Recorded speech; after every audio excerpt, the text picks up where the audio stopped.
தக்காளி கெட்டி குழம்பு பண்ணலாமா? எனக்கு நான்வெஜ்ஜே பிடிக்காதுன்னு சொல்கிறவங்க கூட இந்த குழம்ப வச்சு கொடுத்து பாருங்கள். 10 இட்லினாலும் அசால்ட்டாக சாப்பிட்டு எழுந்திரிப்பாங்க. அவ்வளோ ஒரு டேஸ்ட்டாக இருக்கும். இந்த குழம்பு பார்த்திங்கன்னா நான்வெஜ் குழம்பு கிடையாது, இது வெஜ்ஜு தான். ஆனால் வந்து நான்வெஜ் டேஸ்ட்டில் அவ்வளோ ஒரு நல்லாயிருக்கும் இந்த குழம்பு. பார்த்திங்கன்னா ஃபஸ்ட்டு என்ன பண்ணணுன்னா, ஒரு பேனில் கடாய் வச்சுட்டு அதில் எண்ணெய் ஊற்றிட்டு பட்டை, கிராம்பு, தனியா, கடலைப்பருப்பு, மிளகு, சீரகம் போட்டு நல்லா வறுத்து எடுத்துருங்க. வறுத்து எடுத்துன்னு 2 பெரிய வெங்காயம் போட்டுருங்க. பெரிய வெங்காயம் போட்டதுக்கப்புறம் 4 தக்காளி, 4 இல்லை 5 தக்காளி கூட போட்டுக்கோங்க. 5 தக்காளி போட்டு நல்லா வதக்கி விடுங்க. வதக்கி விட்டோன்னே 2 வரமிளகா போடணும். வரமிளகா போடும்போது நான் வீடியோ எடுக்க மறந்துட்டேன்.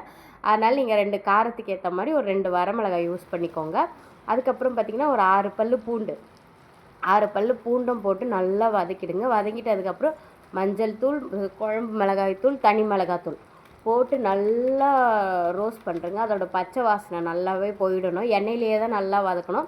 இந்த ஸ்டேஜில் உங்கள்கிட்ட தேங்காய் இருந்தால் நீங்கள் போட்டுக்கலாம். என்கிட்ட தேங்காய் இல்லை, அதனால் நான் போடல. தேங்காய் போட்டாலும் ஒரு தனி டேஸ்ட் இருக்கும், அவ்வளோதான். இதை நல்லா ஆற விட்டு மிக்ஸி ஜாரில் வந்து நல்லா அரைச்சி எடுத்துக்கோங்க. அரைச்சி எடுத்துட்டதுக்கப்புறம் அதே கடாயில் வந்து நல்லெண்ணெய் ஊற்றுங்க. நல்லெண்ணெய் நல்ல டேஸ்ட்டாக இருக்கும். அதுக்கு நல்லெண்ணெய் ஊற்றிட்டு கடுகு கொஞ்சம், கறிவேப்பிலை, அதுக்கப்புறம் பார்த்திங்கன்னா ஒரு பொடுசாக நறுக்குனா ஒரு சின்ன ஒரு பாதி வெங்காயம் கூட போதும். பாதி வெங்காயம் இல்லை ஒரு சின்னதாக ஒரு வெங்காயம் கூட போட்டுக்கோங்க. போட்டு நல்லா வதக்கிடுங்க. வதக்கிட்டதுக்கப்புறம் அரைச்சதை வந்து எடுத்து ஊற்றிடுங்க. ஊற்றிட்டு நல்லா வதக்கி விடுங்க. வதக்கி விட்டோன்னே அதில் நல்லா கொதிக்கும். கொதிக்கும் போது என்ன பண்ணுங்கள், லாஸ்ட்டு ஸ்டேஜில் மட்டன் மசாலா போட்டுருங்க. டேஸ்ட்டாக இருக்கும்.